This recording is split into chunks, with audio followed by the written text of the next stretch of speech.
આજે મારે અમુક લોકોની માનસિકતા વિશે વાત કરવી છે કે આપણે એ ન ભૂલવું જોઈએ કે કેટરિંગમાં મોટે ભાગે સાધારણ પરિવાર અને પછાત સમુદાયમાંથી આવતી બહેન દીકરીઓ જ હોય છે. પણ ઘણા ગટરિયા પોપચા બિચારી દીકરીઓને કામુકતા ભરી નજરે જોતા હોય છે. અભદ્ર કહી શકાય તેવી દ્વિઅર્થી ટિપ્પણીઓ કરી અને હેરાન પણ કરતા હોય છે. અને ઓર તો ઓર તેની સાથે એક જાતનું તુમાખી ભર્યું અને તોછડું વર્તન પણ કરતા હોય છે. તેમ છતાં એ બિચારી બહેન દીકરીઓ પાપી પેટને ખાतिर હસતા મુખે જાણે સગી મા બહેન દીકરી પીરસતી હોય ને એટલા જ પ્રેમ ભાવથી સૌ કોઈ મહેમાનોને ભોજન પીરસતી હોય છે. ત્યારે તો એ બાપડીનું સમાન ભંગ ન કરો. અને માત્ર પૈસા માટે જ નથી આવતી હોતી.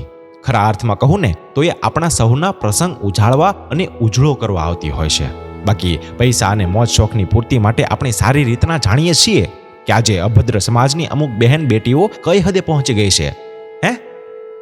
ખેર છોડો એ બધી લપ. રસોઈયા મહારાજના કેટરિંગમાં કામ કરતી બહેન દીકરી ભલે કોઈ પણ જ્ઞાતિ સમાજમાંથી આવતી કેમ ન હોય, આખરે ઇજ્જત, સમાન અને માણસાઈના ઘરેણા એ પણ પહેરતી હોય છે.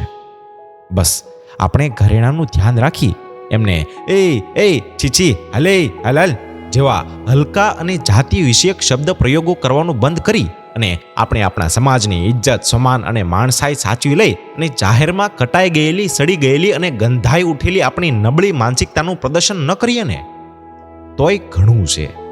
જય સિયારામ.